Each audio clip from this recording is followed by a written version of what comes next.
अस्सलाम वालेकुम वरहमतुल्लाहि वबरकातुहू। Welcome to our Hindi class. तो बच्चों, आज हम जो टॉपिक पढ़ने वाले हैं वो है व्याकरण से रिलेटेड। तो इस टॉपिक का नाम है अशुद्ध शोधन।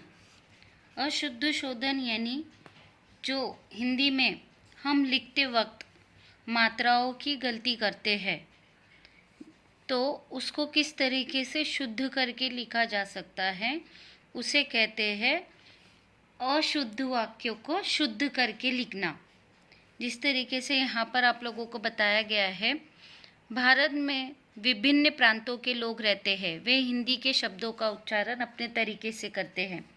सही है ना? हम जैसे चाहे वैसे हिंदी के उच्चारण करते हैं। जैसे कुछ लोग स्कूल बोलते हैं, जबकि इसका सही उच्चारण स्कूल है, स्कूल नहीं है, स्कूल है। स जो होता है वो आधा होता है।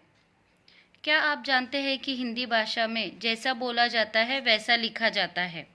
अगर हम सही ढंग से उच्चारण नहीं करेंगे तो हम लिखेंगे भी गलत। तो ऐसा ही है, हिंदी भाषा में जो हम सही तरीके से जो बोला जाता है वही लिखा जाता है, पर अगर हम उसे प्रोनाउंस ही गलत तरीके से करोगे तो वो गलत तरीके से लिखा जाएगा। लिखित भाषा का आधार ही है शब्दों का सही व शुद्ध उच्चारण। व्याकरण के नियम के अनुसार बोली जाने वाली भाषा मानक भाषा होती है, पर सबको इन नियमों की जानकारी नहीं होती, इसलिए भाषा के उच्चारण और वर्तनी में गलतियां दिखाई देती है। जैसे कुछ लोग दवाइयाँ लिखते हैं जो कि गलत है। इसका सही लेखन होगा दवाइयाँ, यानी जो बड़ी ई की मात्रा है वो नहीं आएंगी, छोटी ई की मात्रा आती है दवाइयाँ में। ऐसे शब्दों को जो कि अशुद्ध है बार बार उच्चारण व लेखन करवाकर उन्हें शुद्ध करवाया जा सकता है। नीचे कुछ ऐसे शब्दगत अशुद्धियाँ दी जा रही है जो प्राय व्याकरण के नियमों की जानकारी ना होने या गलत उच्चारण की वजह से हो जाती है। आइए कुछ सामान्य शब्दगत अशुद्धियों के बारे में जानें। तो यहाँ पर आप लोगों को देखिए अशुद्ध शब्द और शुद्ध शब्द दिए गए हैं। जैसे पहला प्रभु, तो प्रभु में पहली उ की मात्रा आती है, दूसरी उ की मात्रा नहीं आती है। रुपया, यहाँ पर र को उ की मात्रा दी गई है, पर र में उ की मात्रा नहीं आती है। उच्चारण जो होता है रुपया, यानी डबल आवाज़ आ रही है र की, उ की मात्रा नहीं आएंगी।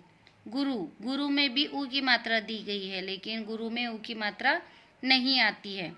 हिंदू, दूसरी उ की मात्रा आती है द को।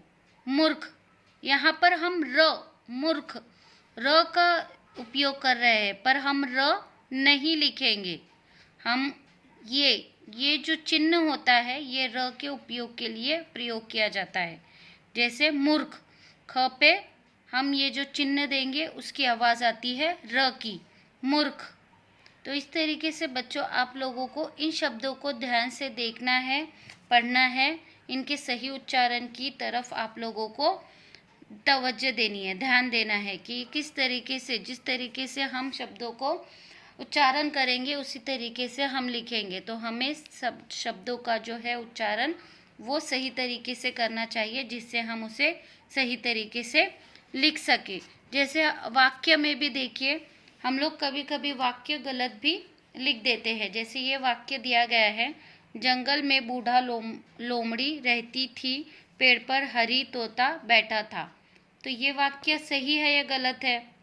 यस, ये वाक्य गलत है। जंगल में बूढ़ी लोमड़ी रहती थी, पेड़ पर हरा तोता बैठा था। तो इस तरीके से आप लोगों को वाक्यों पर भी ध्यान देना है कि वाक्य किस तरीके से वाक्यों का उच्चारण किया जाता है। जैसे देखिए अशुद्ध वाक्य और यहाँ पर शुद्ध वाक्य। पहला, अमर गाना गा रही है, ये सही है क्या? नहीं। क्या आएगा? अमर जो है वो है लड़का है, तो रही है उपयोग होगा उसके लिए, नहीं। क्या होगा? अमर गाना गा रहा है। पिताजी ने मुझे 1000 रुपया दिया, रुपया सही है? नहीं, पिताजी ने मुझे 1000 रुपये दिए। नकुल को जाना है जल्दी, गलत वाक्य है, उसे सही करके किस तरह से लिखेंगे? नकुल को जल्दी जाना है। तो बच्चों, आप लोगों को इन वाक्यों को सही से पढ़ना है कि किस तरीके से हम वाक्यों को शुद्ध करके लिख सकते हैं। व्याकरण का हमें सही तरीके से किस तरीके से उपयोग करना चाहिए, उसी पे आधारित यहाँ पर आप लोगों को एक पैराग्राफ दिया गया है। इस पैराग्राफ में से आप लोगों को अशुद्ध शब्दों पर सर्कल करना है। मैंने पहले से ही किया हुआ है। जैसे बूढ़ी, यहाँ पर ड दिया है पर ड नहीं आता है, ढ आता है, बूढ़ी। लोमड़ी, ड़ी, ड़ आता है। चतुर, चतुर में त को पहली उ की मात्रा आती है। पक्षी, पक्षी में यहाँ पर उसे दूसरी की मात्रा आती है।